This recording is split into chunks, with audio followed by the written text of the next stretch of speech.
Good day, Internet. Are you okay, Joe? Yeah, Joe. Yes, I'm fine. He was yawning and also welcoming yes. the internet into our lair. It's Our not good the graces. time. It's the wait. It's not the company. It's the time. It's not the company. It's the ice cream. Sure. I got to buy more ice cream. I don't know what that reference is. What I is don't it? either, but it's a thing we all need to be doing all the time is buying more ice cream. So I'm down. It's cool. Now I want to go eat ice cream. I know, I dude. know, right? It's summertime. You know, what I've found to be a very safe way to consume ice cream for me is Trader Joe's mini cones. Oh, They're little tiny ice cream cones. Yeah. wait, they come in a box of many? They come in a box of like 8, and they're each individually packaged. You know So what? it's basically just 2 servings in a box. Not gonna even seek 2. those out. Like it's small, but it gets you like, oh, I had ice cream and I had a cone. But How you're else not are you gonna going to make make eating the fake whole teeth pint. in Is your it a mouth? sugar You have cone to or have a plain multiple little cone? cones in your mouth. Yeah, what kind of cone are we talking? It's a Or a waffle waffle cone. cone. It's a waffle. Okay. Yeah, see, I like I'm waffle cone. I'm anti-cone. It's not because I don't think cones are cool. They're just Sure. messy. Yeah. You probably wouldn't like I this would then. prefer a cup. Oh, if you I'm know, gonna It's have a ice small cream, cone, which is like but once every 2 years. proportionally, it's still the same proportion. I mean, you of can cone. also have you tried the Nestle drumstick mini cone or the mini drums? They're like the drumsticks except half the size. Probably Those about still have cones, sounds though. like the same thing though, right? Similar. Yeah, you just had it's 2 servings in a box. My son currently works at a Trader Joe's. I should go down there and get some Ah. 20% off. I Plus. bought my Really? first. Yeah. I'm I can I get bought deals. my Salt Lake first this year. alcoholic T-shirt at a Trader Joe's. What's an Our first alcoholic t-shirt. t-shirt? Yeah, what is It that? was for Gila Monster beer. I don't think they sell it anymore, but Oh, the T-shirt itself was not. yeah, I bought alcoholic. at It Trader was Joe's. just you were. I found it weird walking because I billboard I, for a beer I wasn't brand. sure what he meant either. I spilled gasoline on my T-shirt. I needed a different T-shirt, so I went into a Trader Joe's. Like, wait, you guys sell T-shirts? I'll take the one with the Gila Monster. That looks kind of cool. And it was for Gila Monster beer. I mean, I've seen them sell Trader Joe's such an odd t-shirts, sport. but I have never seen them sell anything that wasn't a Trader Joe branded piece of clothing. I know. That's- I mean, I remember I used to get this great tea that had aloe in it, and they, like the big 1 liter or 1 liter bottles. I think they still have Super that. cheap. Yeah. But I drank it. I was thinking I was soothing my insides Yeah. with aloe vera. That's getting rid of your heartburn with aloe vera. I don't know why don't think they it works added that it way. because I mean, listen, I was in college. I believed a lot of stuff, but I was like, why did they put this in tea? Maybe it's soothing. Could be soothing. Tea is often soothing. Yeah, It is. It's a fair point. Chamomile. and your insides are so moist. I mean, so soft. So moist. Yours What's are. happening? What's doing? I like your guts are moist. I get it. It's true. I Speak mean, for if you have yourself. dry The whole thing about people hating that word, Moist. I've always thought it was a little silly. It was funny at first when you thought about it. You're like, oh, that is a weird word. But then it got carried. The people took it too far. But then Well, if you're like someone I'm sorry, I'm gonna say it. Lots of things can be moist at yeah, times. it was a Yeah. useful It's word. not like Good gross. Yeah. It's like, hey, you just used your, I don't know, kitchen sponge. Moist right now. Will Yeah. get dry chocolate later. cake. You just It's don't want good. your grandmother's lips to be moist when she kisses you because she hasn't seen you in a few Yeah, months. but like no, hot well, things well, about Scott, how about this? A little mental exercise. What if you swapped moist with damp? So would it become? Does it get worse? that- them. It's Grandma's really- damp really- lips. No, Yeah. thank Really you. But you don't say, I like It's a nice- It's the Not this situation, not the word. Exactly. So, like, Yeah. if I told you you want a bite of my rich dark chocolate, my damp cake, chocolate cake. Damp cake, yeah. I don't want damp No, that's cake, no. Of want all the your damp cakes cake. available to these me. I would damp lips are prefer ready for damp kissing, cake over Scott. dry and it just cake. sounds creepy. Damp cake sounds like it got water spilled on it, though. Yeah, it sounds wet, like gross, Like a soaked sloppy in something. steak. Listen, people Sloppy love it. cakes. Sloppy cakes. Just- Oh, They're like, what's a sloppy cake? You know, when you pour water all over a cake, That sounds all you right. just make a big mess. Well, That have you sounds ever all seen right. those ads for the dump cakes where you take like just a package and you dump it into a cooking sheet and then called you a just pour dump soda cake? over it and then you throw it in the That's also an unfortunate term. Yeah, I don't like that at all. dump cakes? That's Yeah. like Especially a for thing. That's like chocolate. it's like Well, a it's thing. not that the cake is a dump; it's that you dump the You dump ingredients. the- you No, dump I the- understand sheet. that, but It's still, just it's sounds not wrong. super Listen, appetizing. You want a bite of my rich damp dump. My damp dump cake. Yeah. Oh, no thanks. The DDC? I'm gonna pass. No, I don't. I'll go with Thank the you. angel food cake over here. In fact, I think I'll just hold off eating. Yeah, I think I'll be all right. I think I'm gonna wait for lunch or something. Dang, dude. I had sardines for lunch. I know. Oh, I'm glad really? you How, did. how interesting, Tom. Yeah. You know? You're really changing I'm it just up. doing anything to change the subject. I think you did a good job. Were they moist or damp? I guess they were both. Yeah, because they're from the sea. A little oil? A little oil? No, these are 1 packed minute. in water. Oh, really? Yeah. You do the water sardines. That's very bold of you. It's Oh, healthier. is there something you know? different about those? Yeah, less calories. Are they good? I mean, you like them. Well, too, and right? that a lot less. I don't know. I like packed in oil. That's what I like. No, With they tuna taste better. as well. I'm 30 not going to seconds. argue with you. But I, you know, Yeah. I put seaweed on them and rice and kimchi and you know, Yeah. they get Yeah. flavored Sea up. anemones, They get coral. flavor. I put it Sea back in the anemones. ocean. Sea Abalone. snails, Everything's Sure. in there. Endangered cucumber. ocean life. Starfish, Sure. which is very chewy, turns out. mollusks. You guys know? Oh, it's going to be time. Never mind. I have a great Yeah. thing to tell you. Well, you can save it. Have a good show, everybody.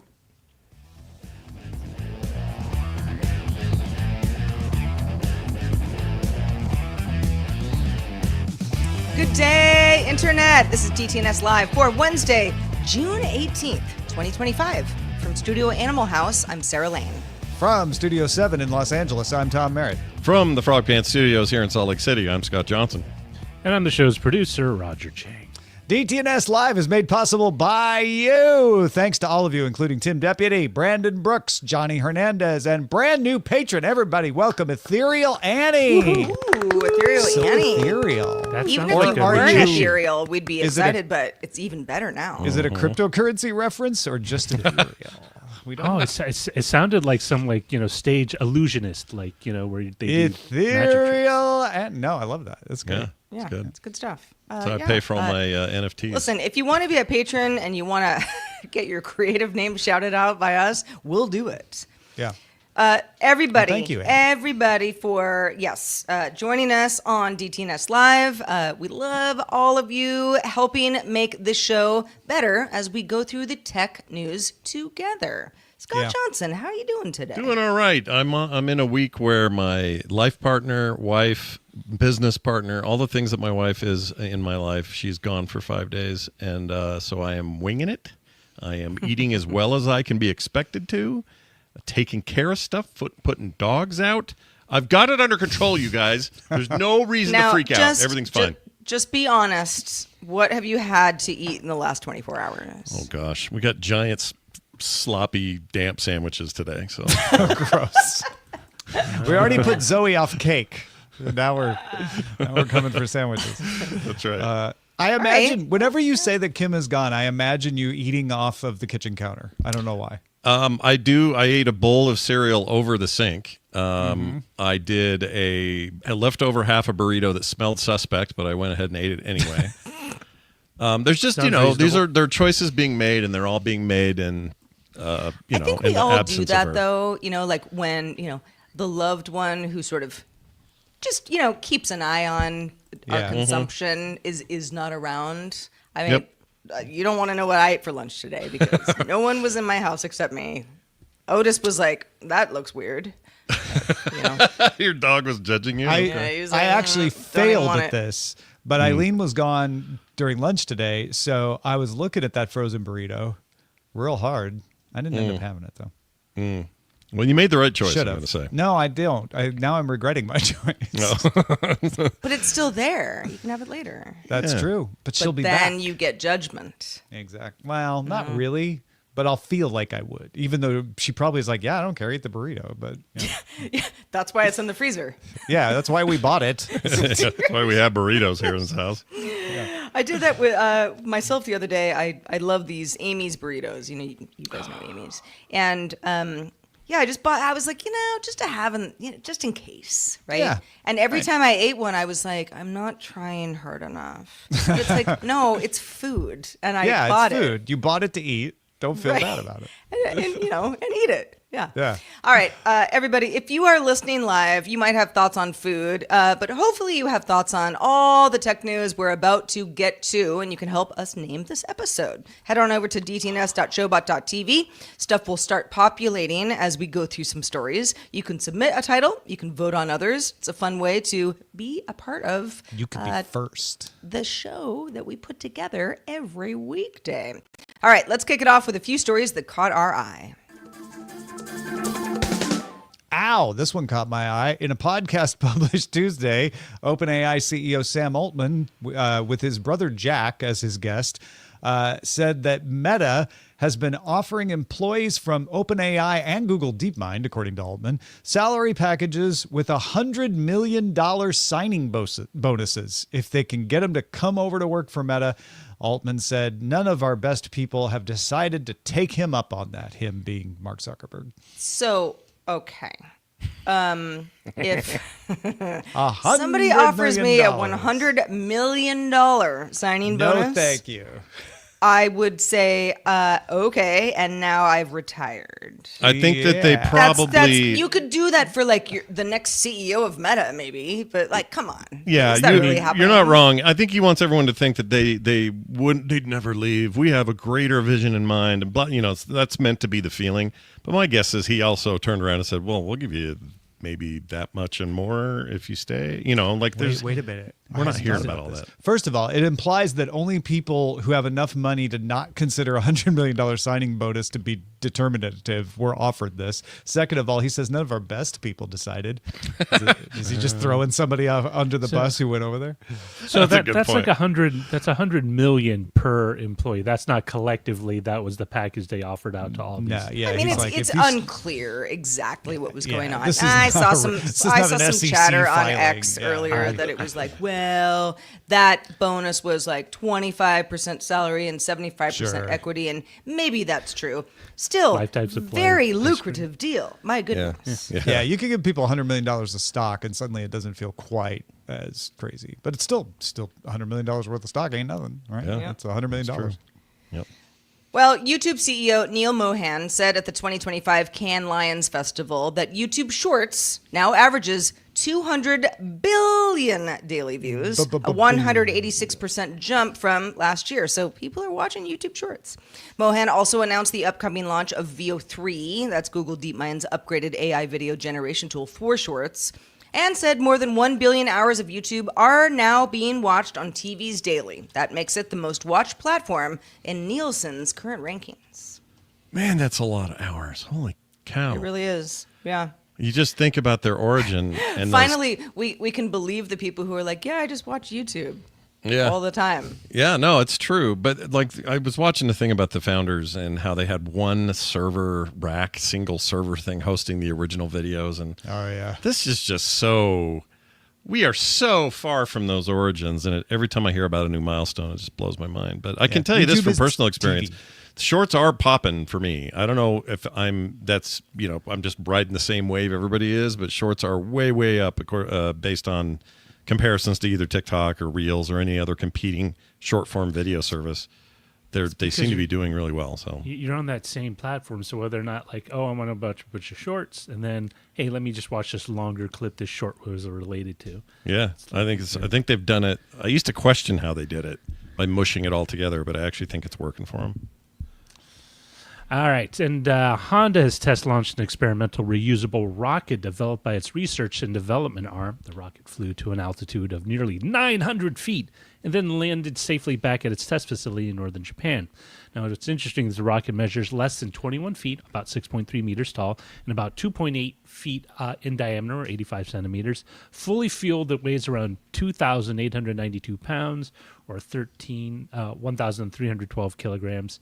And it's very interesting. I remember when Honda first did their first jet engine, and everyone was kind of like, "Oh, this is 20 years ago." Everyone was wondering, like, if it was just a flash in the pan. They still sell the plane. Yeah. 20 years later, so this could be the start of something. Yeah, my question when I saw this story this morning was like, that's cool. Successful launch and land doesn't always happen, right? Especially in experiments. But what is this going to be for? for reusable space, just like what SpaceX and the Chinese companies that have done this before are doing. The ability to fly things into orbit cheaply, put up satellites and all of that sort of thing. Because you can reuse the rocket, it saves on the expense quite a bit. Yeah. But also, this is a test bed, one. Two, there is a pretty large market for micro satellites, which means you don't really need as large of a rocket to put it into orbit. This one's only 3.5 Scott Johnsons tall. Oh my gosh, that's oh wow, more than I if expected. you lay on your side, No, Scott, that's actually and then pretty add tall. 2 more of you. That's kind of tall. Tall for a person. If it's 3.5 Sarah's, not tall. Yeah. Not as That's a tall. little rocket. 21 but, feet. That's like yeah. NBA All-Star. Yeah. I like it though. This is good to have competition in this space, and I also like Honda a lot. And I'm a little biased because I love their cars, but obviously they'll it's a very have different division. snappy It's the names for the Civic rockets. of reusable rockets. Yeah, maybe. Listen, it's been a long time since I had a Civic, but I had 3 in a row, and boy, I loved those cars, even though they were very often stolen. Yeah. They Oh could yeah. transplant the name from the minivan, so it could be the Honda Odyssey rocket. Oh, it's great. I think they canceled the Odyssey. It actually works. And then they had the old Passport, right? The Honda Passport. There was to the, another to Honda I space. saw on the road the other day, and I was like, I've never even heard of that model. yeah, They, got I new don't know. stuff. They're changing a lot of stuff around these Yep. days. Everybody is. All right. Well, those are some stories that caught our eye today. We are going to get into some discussions, lively ones, in just a moment. So sometimes fear, uncertainty, and doubt may turn out to be perhaps true. Hear me out here.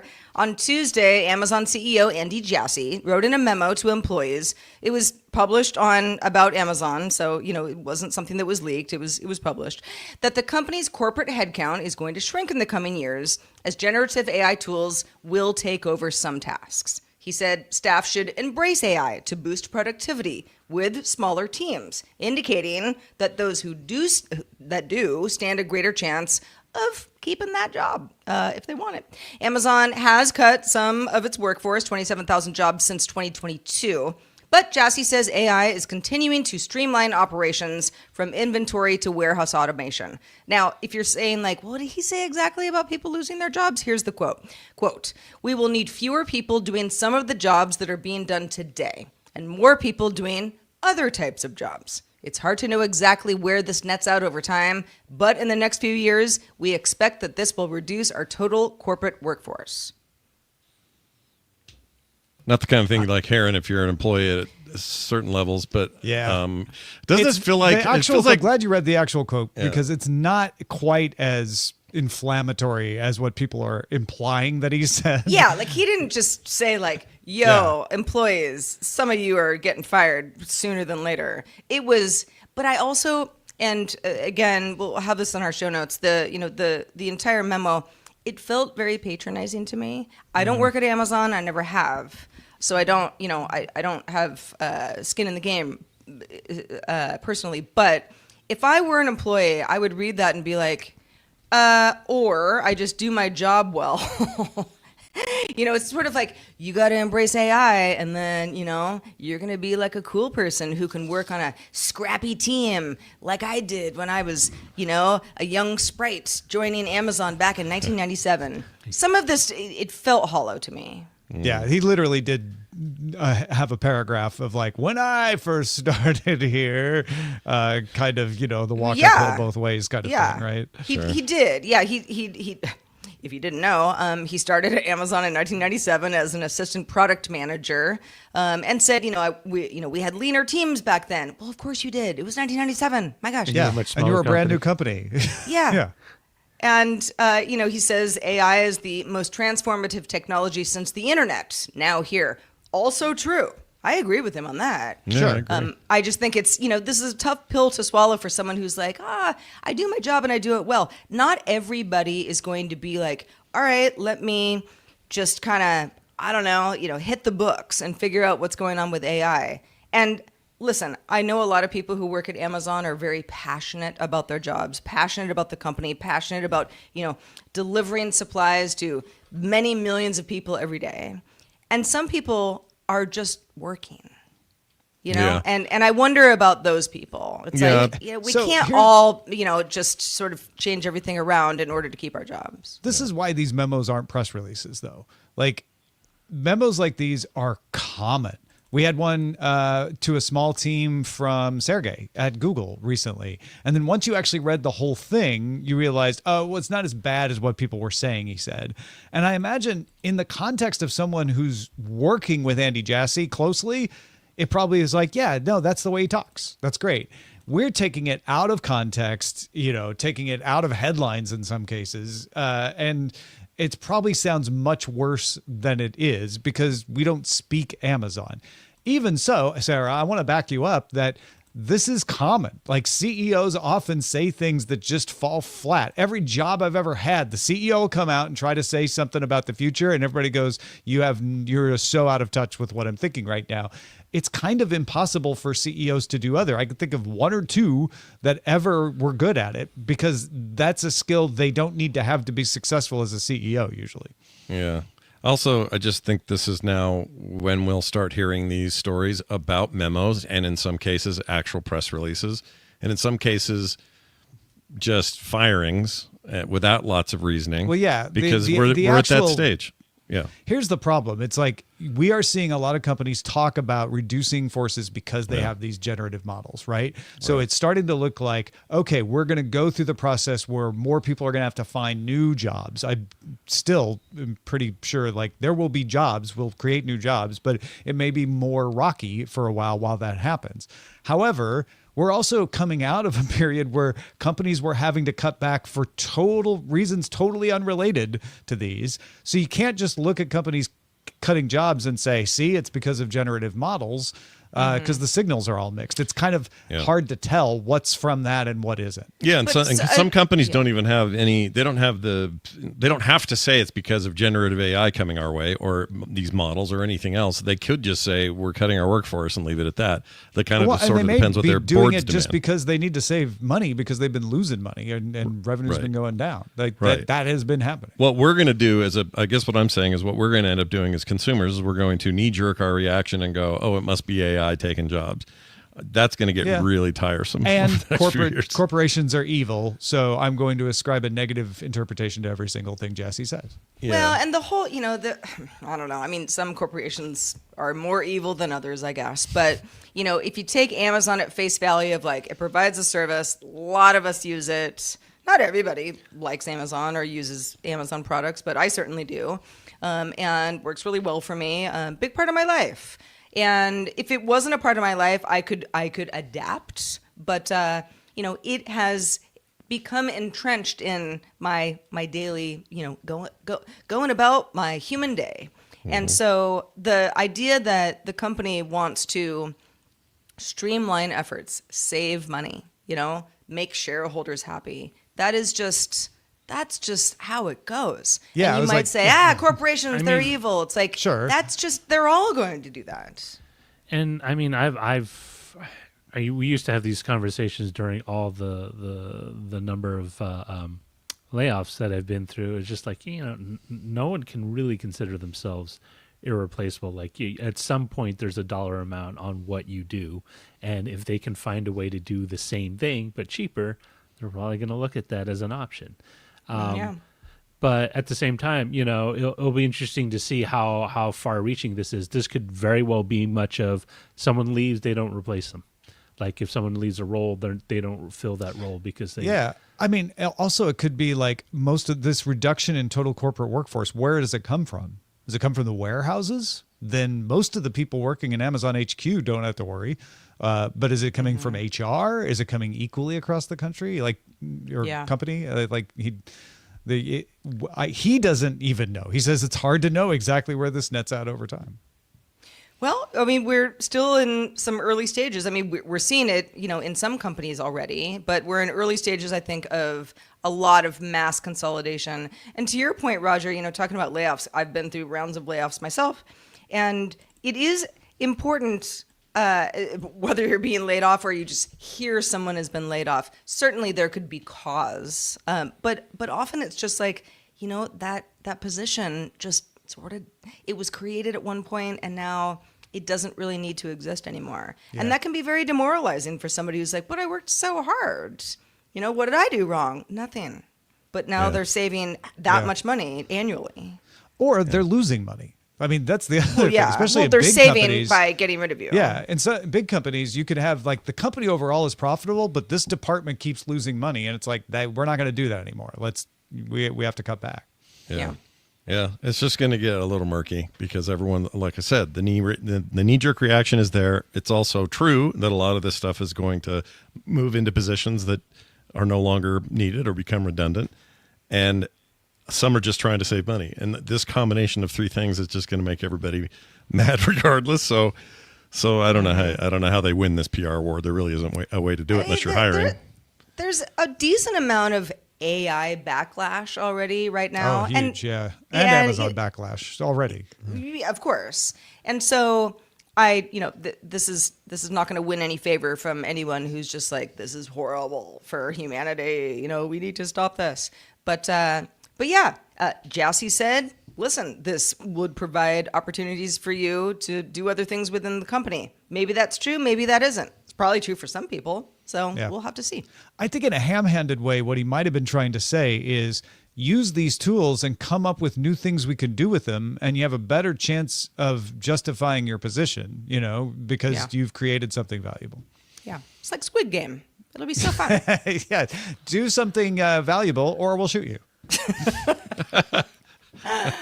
Oh, it's funny because it's true. Okay. Netflix once said, Tom, it was not going to do all sorts of things, including getting into linear channels. So let me just take a wild guess and say it's getting into linear channels. Yep. You could put it in the pile right next to we won't do ads and we won't do live streams and we won't do sports.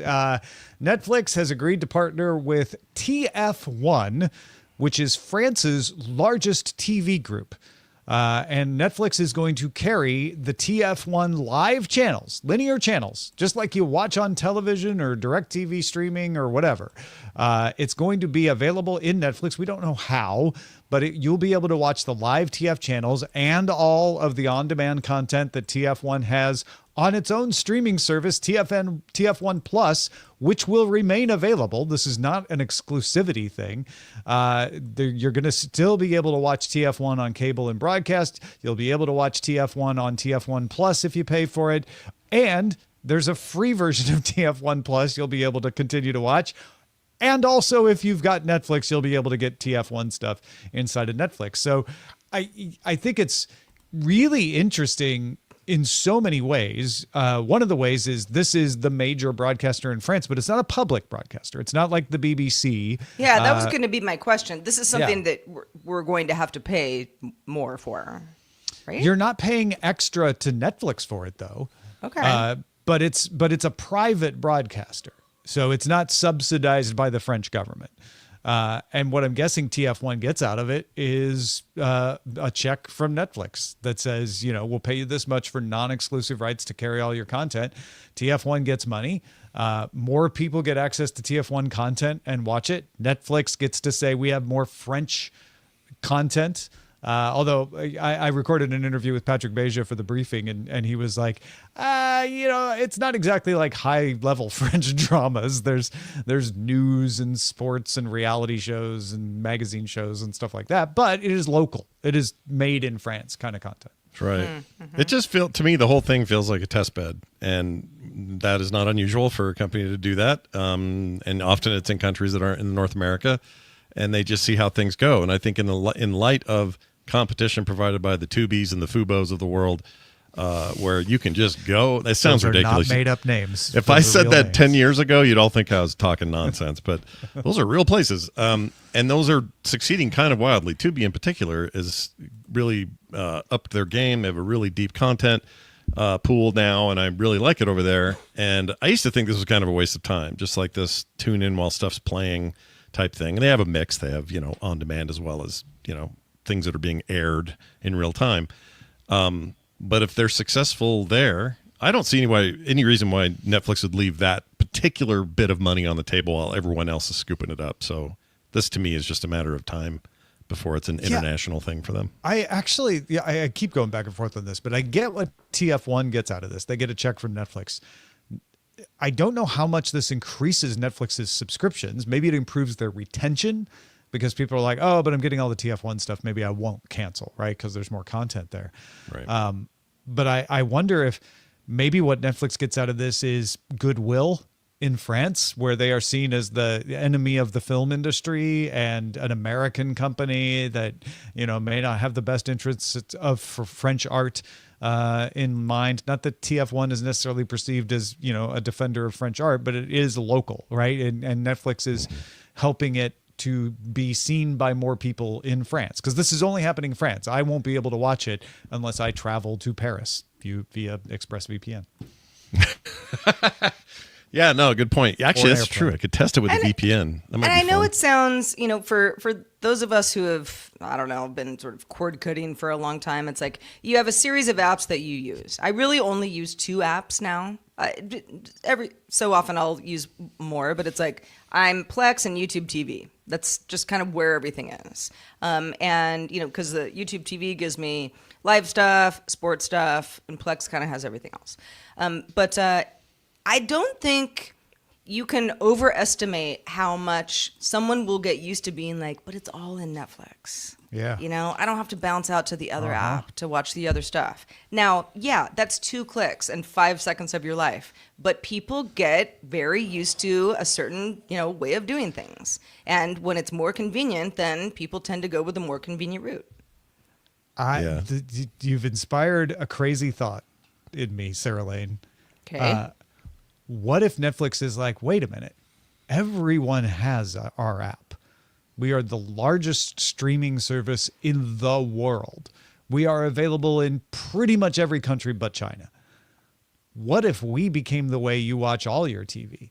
So when you think about it, what they're doing with TF1 is like a carriage agreement. It's like what Hulu does when it carries ABC, NBC, CBS in the United States. Mm-hmm. It's not an exclusive agreement. It's saying we'll carry your linear channels and we'll have your on-demand stuff.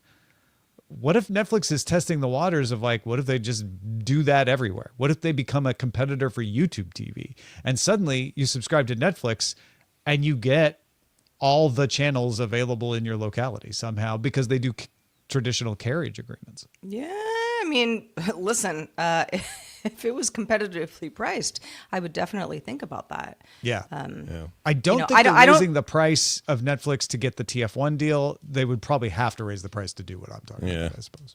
Yeah. I think so too. Yeah. But I think you might be onto something there.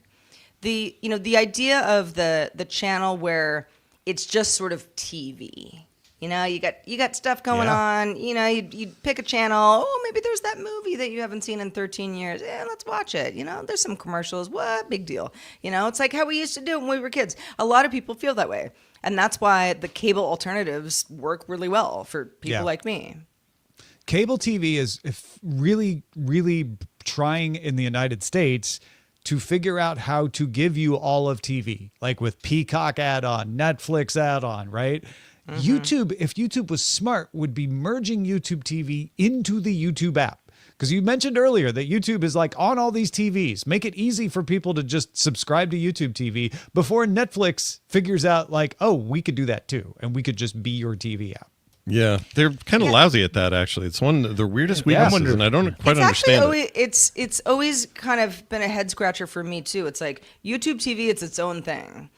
There is no kind of going back and forth between all YouTube content and YouTube TV. Mm-hmm. They are total siloed. There's also this thing happening where even if you use services that tell you where things are streaming and they give you false answers or don't know that something's streaming somewhere. I went down a rabbit hole the other day trying to find an old 90s cartoon I loved when I was younger. And I looked and looked and looked and I couldn't find it. I was about ready to buy this thing. Multiple seasons, way too much money. And then I went, did I check YouTube? Just for the heck of it, I'm going to go check YouTube. Yeah. I go check YouTube. All of them in 4K, all seasons, right there for me for free. I didn't have to pay anything. They're not even part of YouTube TV. They just exist. So they're bad at that. And I know that it's weird or hard that you've got the same platform where I can put my kitten videos is the same platform you can watch full movies in 4K. I know that's weird and kind of a disconnect, but there ought to be a way, for them to better do that. I wonder if there's just a fear of antitrust or monopolistic overtones if they tried that. If they were going to get antitrust, they get it anyway. It's not about combining the apps. Yeah, I think they'd It's get about that no the matter what. services. They're a target regardless. I don't know of what that is what they're worried about. I mean, I think they're always worried about that, honestly, but I don't think that's what's keeping them from combining the apps. It's probably more likely carriage agreements are like, we don't want to be next to pirated versions of our content, which can still slip. Oh, good then point. They should put them next to pirated content from other channels. Yeah. Yeah, exactly. Well, if you would like to say, Tom, you're crazy, Netflix will never do that, you can do it on social networks because that's where people say stuff like that. We are at DTNS Show on X, Instagram, Threads, Blue Sky, and Mastodon. That's at DTNS Show. There are 2 S's in that. If you're looking for us on TikTok or YouTube, you can find us at Daily Tech News Show.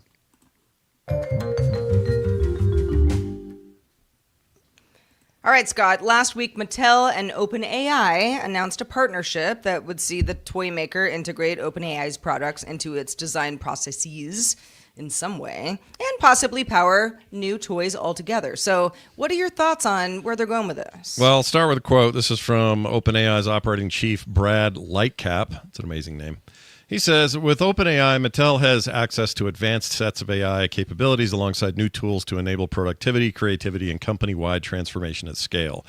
He's referring to the potential of taking it into their toy business and, you know, enhancing, like you said, some products, launching new products. This is another example of AI technology showing up in maybe places we least expected or places we didn't, think would be an applicable area. But it turns out there's a lot of applicable areas we aren't thinking of. In this case, we're talking about a toy company. They also make board games and card games. They make Uno, for example, an array of toys, everything from Barbie, which is probably their most known product, all the way down to the Hot Wheels cars I used as a kid. They're pretty big and they have a pretty good wide range of products. A lot of us out there have a knee-jerk reaction. Speaking of knee-jerk reactions to this, as expected, that oh, great, they're putting AI in everything. Something I never asked for. Looking past all that for a second, I think we are starting to see these new diverse product integrations happen. Stuff we don't think of. Home appliances, furniture, more stuff in our cars. Like all of these things are happening, and whether we like it or not, it's happening. And so I thought it would be interesting to talk about how they might do it, because they're really not saying what they're doing yet. They're just excited about the possibilities. So to me, obvious ones might be like you could go buy a new Barbie, and this Barbie would, first of all, need to be recharged all the time, which is an interesting thing. But this Barbie could talk to your child and say all sorts of conversational things. Perhaps the model will be tweaked to be a certain way and kind of have a more narrow range of communication. This isn't full-blown OpenAI in Barbie form where you can ask it anything, but perhaps something that's a little more narrowly focused within the concepts and the range of the toy.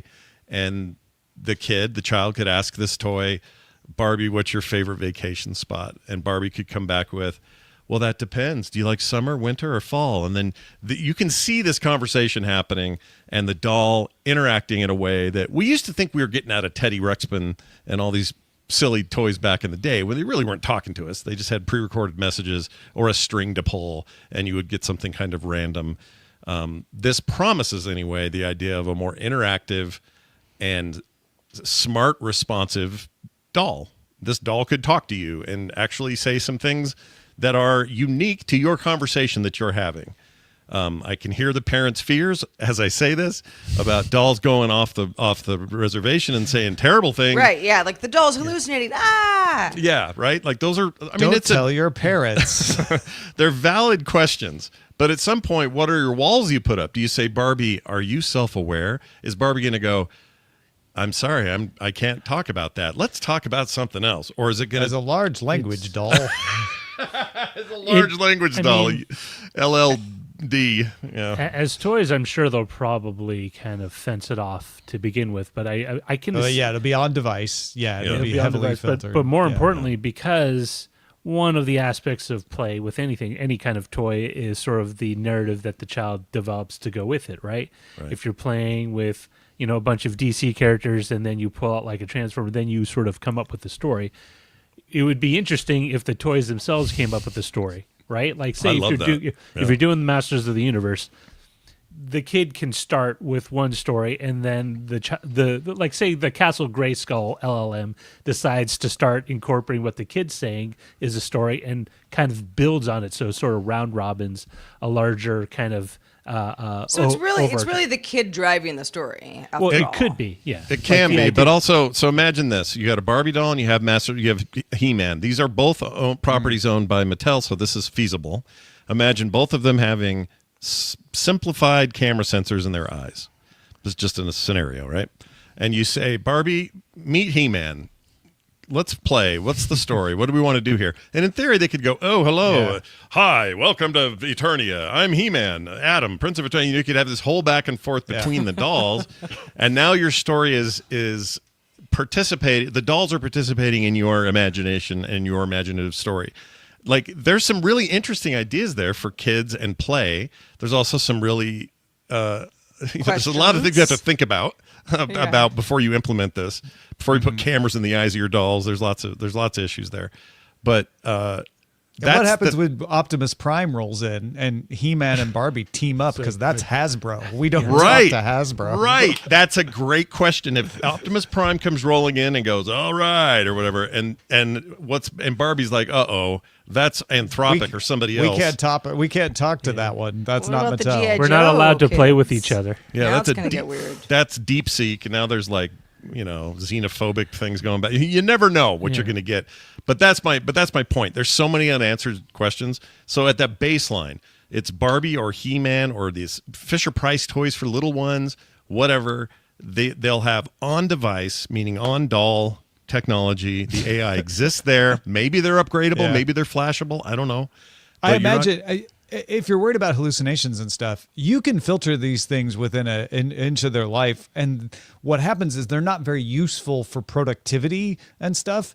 But as far as like making the doll able to give realistic responses, they're probably pretty good. So you could probably keep it from being hallucinatory. It just might occasionally not be very realistic. Right. And I think that there's a real chance of interesting innovation here in the form of, for example, they own Pictionary, Mattel does. And you could apply this to any toy company, but since they're doing this, we'll focus on them. Pictionary is all about everybody in the circle. They take a card. The card says draw a spider. Person draws a spider. Everybody on different teams try to figure out what he's drawing the fastest before the timer runs out. That's a very common game. Everybody knows what this is. So there's my brief description, because most of you know. Imagine some sort of display that is even a liquid paper or like an e-ink display that is just on the fly and different every time, creating the beginnings of these sketches, these drawings, and it does it kind of slowly. And it is now the host of everything. And you are all watching it and trying to beat the clock on it. That's kind of interesting. Another interesting one would be Uno is a good example. If you're playing the Uno app or you have the Uno game on some kind of gaming device, this is an obvious thing where you'd have just smarter opponents. As far as the game with each other, I don't know what they'd do there. Like, not everything needs AI, and I'm certain that there are going to be products in the line that Mattel What have about that they're not gonna do infinite it. decks? Oh, that's interesting. So the what if the cards are e-ink, so that when they're in your hand, they can't change, but once you put it back in the deck, it just becomes a new card. Yeah, see, that's really interesting to me. Like, these are applications that make sense to me. I know it's so easy. I do it too. I'm a big distruster of all things generative AI in particular, but we're all at a very cautious stance right now, because we're all just trying to figure out where we're going and what's going on and how people are going to use it, how it'll affect people. We talked about jobs earlier. That's an obvious one. But really, if we can tamp all that down for a second and just say, yeah, but what would be cool? If I'm a 6-year-old kid, 7-year-old kid with a Hot Wheels track, do smart track junctions make Self-driving sense? Matchbox cars. Yeah.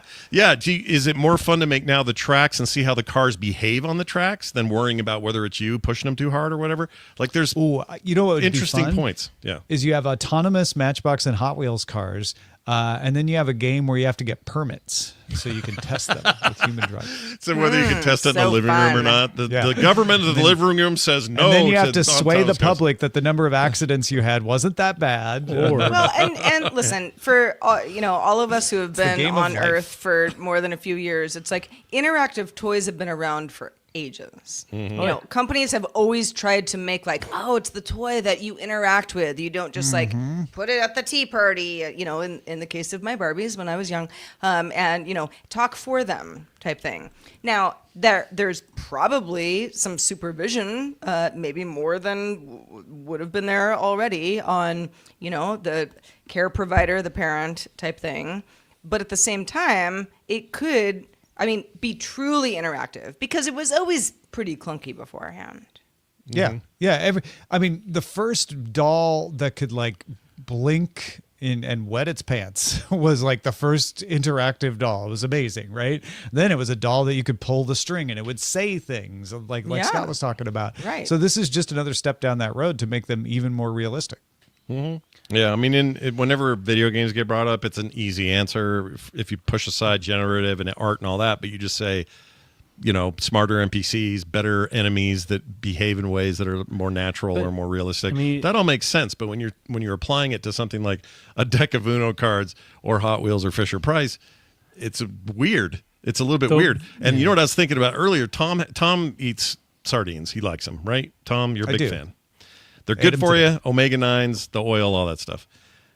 I know this is a dumb example, but I was thinking like, all right, well, now it's toys, but soon it's going to be a whole lot of things. And one of them could be a brand of sardines Tom likes where the can says, boop, the oil content is 2% less than advertised. Just know that, like, we may be heading toward a place where they're predicting what I want is, things. This is your third to last can. Would you like to order them? Order more cans of sardines? It could even be like, you know, the expiry surrogate date friend. is needed. Like, say you bring a He-Man doll to class and you're getting bullied, you would ask the He-Man doll, what do I do? And then it would narrate you a story of Skeletor, you know, browbeating Beastman or some other, you know, episode of bullying. I don't know if that's a great way to, can you imagine? Get the bully off your back. He-Man, these kids school. won't stop bothering me. Here's Yeah. what you do. Like Here's the what PSAs He-Man at the would end. do. Burn his Fashion locker. yourself a magic sword. Go to his locker and Just set reason everything with on there them. and fire. It'll all be fine. Put poo in there. Yeah. That's a bad idea, Roger. I mean, or you have the one toy that explains how to use all your existing Mattel properties to make a really amazing playtime. There you go. Nailed it.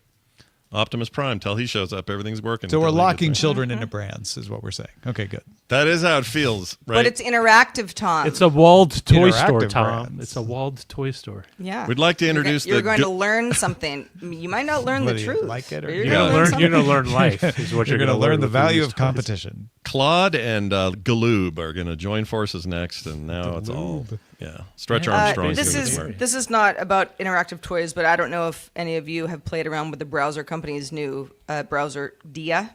Dia, yeah, right. I wanted to talk about it today, but I think I'm going to wait till Friday because I want to play around with it a little bit. But what I always do, because I'm that person, is, you know, with a new browser, I'm like, Sarah Lane, tell me about her.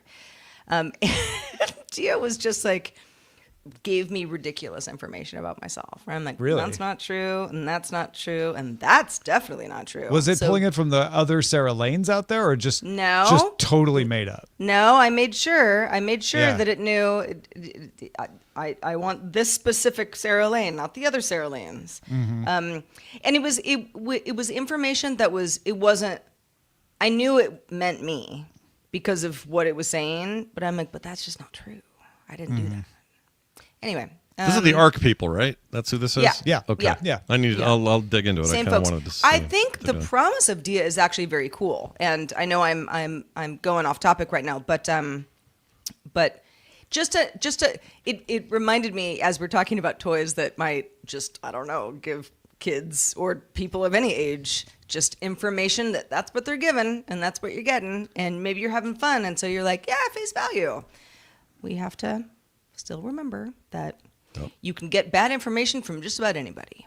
Yeah. Well, and that's a reminder that these things should probably be on device and not internet connected most of the time, in most cases. Yeah.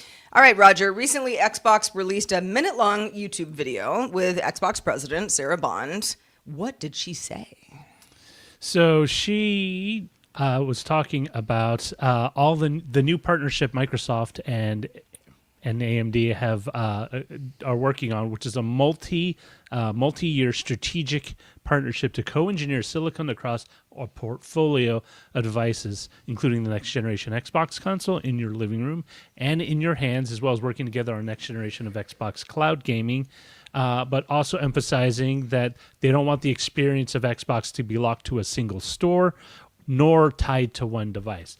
So this sort of officially says that Xbox will no longer, or at least will in the near future with the next generation, maybe be allowing non-Xbox stores on the console, whether it be a Steam or Epic-like store. I mean, I think it's pretty spiffy, but also not locked into a single hardware form factor. And the tease about Xbox cloud gaming, I think, also sort of broadens it out to what everyone assumed Xbox has been doing is we want you to play our games wherever, whenever you can get your hands on them. We don't really care about the platform as long as you're playing our stuff. And more importantly, that you will not have to necessarily buy those games from us. So you're free to choose. We might might make less money, but we're still getting our IP out there, which is a very, interesting approach to a segment of the market that has traditionally been very covetous of, their IP as well as their platform and their, vertically integrated marketing system. Yeah, a lot of people think this is a shot over the bow of Sony and other console makers, and I would vehemently disagree with this. I think this is the shot over a bow of the one company who usurped them from the inside, and that's Steam and Valve. They're going after Valve with this and their Steam Deck and also their dominance in the store platform by letting them be on here. Now, that may sound strange, but the Steam Deck's a unmitigated success. It's done extremely well for Valve, and it's kind of opened up the market for competitors and other stuff.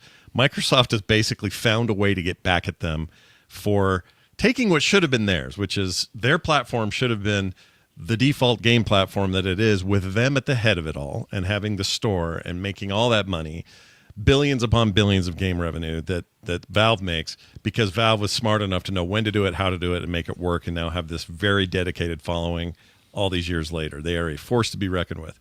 So what this does is it says to everybody, hey, these consoles are basically PCs when it comes to the architecture anyway, so all this stuff's going to run just fine. Any of these games you bought through us, through however you've got them, the stuff we're carrying forward, the new stuff, it's all going to play here. And that includes, and they straight up said it, that includes other storefronts. And who they mean are Steam and Epic and GOG and anybody really who you can run on a PC, you'll be able to run here, likely in that interface we're hearing about on that ally they're building with Microsoft, Asus and Microsoft talked about last week. That interface will give us a lot of information about how this thing's going to behave. And this also includes now Sony games that are on these various platforms. Their biggest high-profile releases are now on PCs, and this will just run there. So your next Xbox console, and it will very much be a console, have some sort of layer of Windows that you don't even have to interact with in a Windows way necessarily. We'll see about that. We don't know yet. But most likely it's more about whatever front end they put on top of it. And that front end will run whatever you install on there. And if it's compatible with Windows, it's compatible with their next generation Xbox hardware and any other partner hardware or third-party possible hardware that comes around.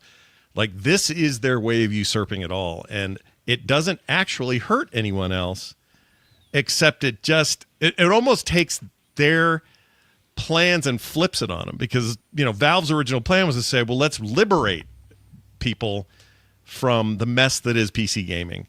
Let's centralize it, but let's also be open to all these games, indies and AAAs and everything in between. But let's be this place where everybody lands and comes. And they've done that. And Microsoft never could make a dent. So now I come up from underneath it and lift it and say, well, no, you still work here. But also all this stuff works here. And Game Pass is awesome, and it costs you hardly anything a month. And by the way, these Sony games will run over here. Like, it's a little dastardly. The more I think about it today, the more I've come to this conclusion that this is Microsoft's.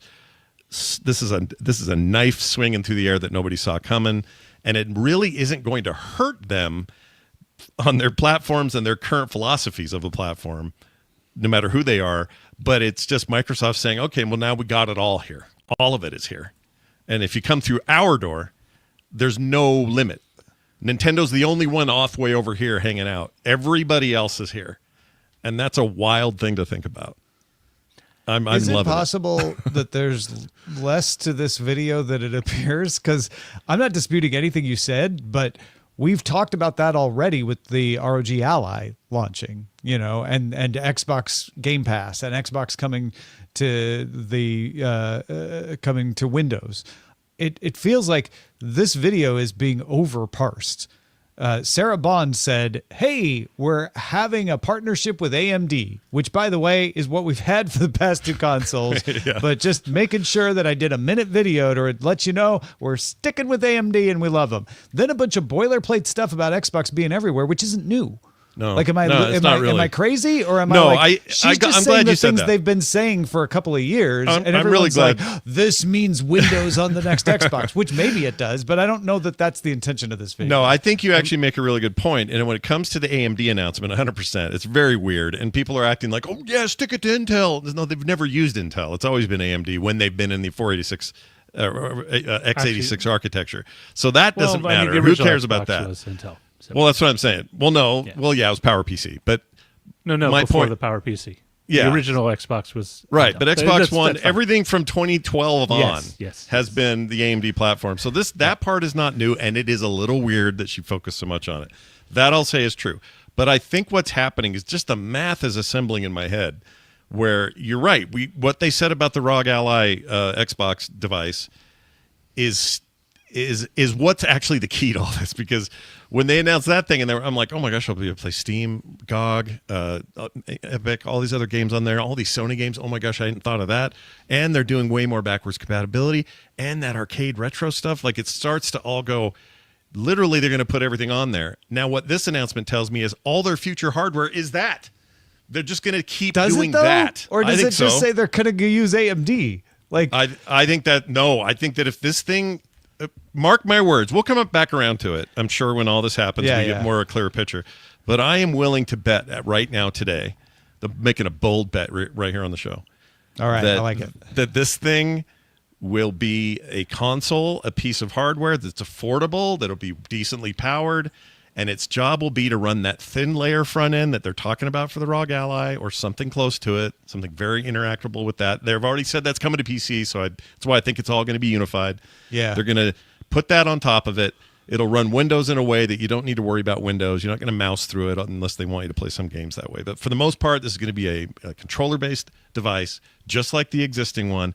All your old games, your new games, everything in between, Game Pass, and then all these other stores, all these other front ends, things like Discord, things like OBS. Suddenly, all those things become viable products.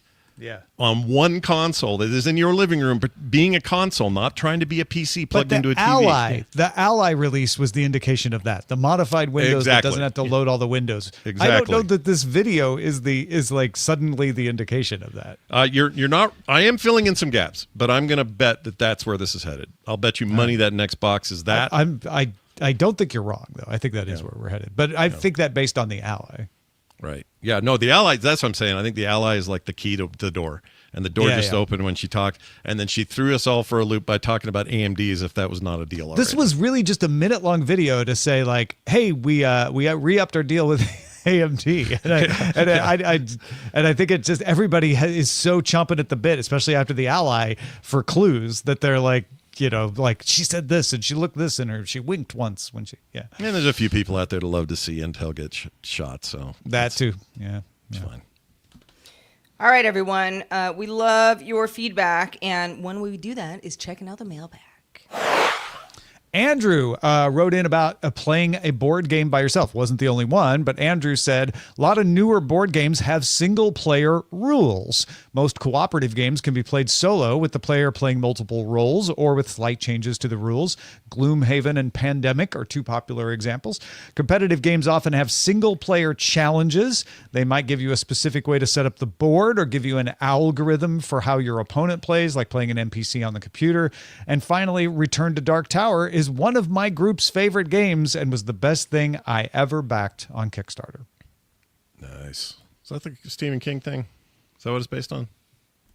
I don't actually know. No. Oh, no. The It's the board game tower, is right? different. The physical tower, and you Yeah, put... it's the physical tower. You Roger was spin it talking about around. It's a yesterday. board game. Yeah, I It's missed great. It was the the holy episode. grail of Yeah, 80s board games. Andrew's basically like, no, there's a lot of ways you can play a game by yourself. In fact, Ryan also chimed in a very thoughtful response, and thank you for that, Ryan. He added, there are many new games that are coming out for just one player. You can find games ranging from small 18-card games to full $50 plus games. Although you won't see many of the latter, there are a couple. Legacy of You is the main one I can think of. I trend towards games that can be played in less than 45 minutes. I own a lot of games. Consider what you think is a lot of games and likely double or triple that. And I bet 30 to 40% have a solo mode. I don't play as many of them as I should, but I am passionate about it. Yeah, thank you, Ryan and Andrew, for chiming in on this. Good stuff. And Yeah, good game options, too. Because we were kind of like, what are those games? We got Solitaire. We got Animal Crossing. But yes, obviously there are a lot of them. So thank you to everybody who sends us feedback every day. It makes our show better. Keep it coming. Feedback at dailytechnewsshow.com. Scott Johnson, you better keep coming back or you're going to have heck to pay. I'm all out of Eating heck. cereal over the sink for the rest of your life. If you don't watch your step. It's my new Bitcoin. My new crypto coin is called Heck Coin, so I'll have heck to pay. Don't worry about it. I'll be here ready. I don't know why heck is so funny to me. I don't it's just either. a I love funny the word heck. We should use it more. But I will say this: between now and we talk again, there will be a lot of discussion about this Xbox move, if you want to call it that, or non-move in some ways, and that'll happen on my show Core, which is a podcast all about the video game industry, and it's moving and it's shaking, and we're going to talk about this in depth tomorrow.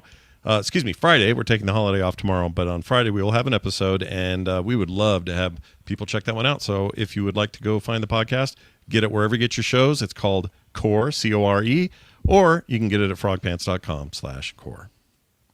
Let's say we go look at those titles people have been submitting throughout the episode. I think that's a great idea. JPEG 84, top of the leaderboard. Not an unfamiliar position for JPEG 84. Scott Johnson is also a unit of measure. Nah. Oh, man. Anything that but rocket metric is these days, right? 3.5 Johnsons. Backfink 2001 suggested, voulez-vous Netflix avec moi ce soir? We. Yeah. We. That's That's fun. French for Netflix and chill. Sure. Yeah. Would you like to Netflix with me tonight? I like Zoe's on-doll technology, too.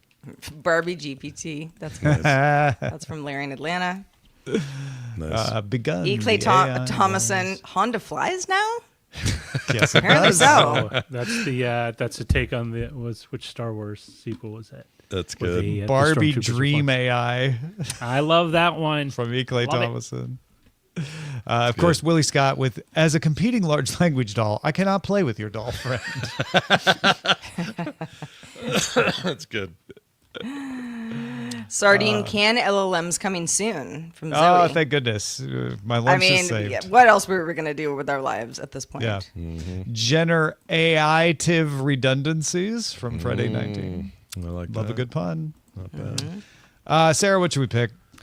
Well, I think we're going to go with Barbie's Dream AI from E. Clay Thomason. Thank Thank you you, to E. everybody Clay. who submitted and voted. Let's do it all again on Friday. when we come Let's on back to the do. show. Yeah, don't forget, we have a holiday in the U.S. tomorrow, so back on Friday. Big thanks to folks on LinkedIn. Thanks on folks on YouTube for watching us. Thanks to the folks on Twitch. Got a few folks on Twitch who've been resubscribing. I Wear Lederhosen back for the 4th month. 4 months of Lederhosen at Tier 1. Thank you for all those emojis of Roger's head. Those are amazing. It says, good day, I Roger SH. Does it now? Okay. Yeah, it does. That's what I Wear Lederhosen wrote. Zoe brings bacon with some bits. Stoic Squirrel back for the 70th month at Tier 1. Thank you, Stoic Squirrel. Always good to see you in the chat. Chesterman 432 followed us, and we thank every single person who supports us, including those at Patreon, patreon.com/DTNS. Real quick before we get out of here, if you haven't checked out the Tech John lately, you're going to want to do that. It's normally Rob Dunwood, Stephanie Humphrey, and Terrence Gaines. This week, Lamar Wilson filled in for Stephanie Humphrey, who was away, and they had a great conversation at the end about like careers and encouraging kids to get into technology and whether do you even need a college degree anymore.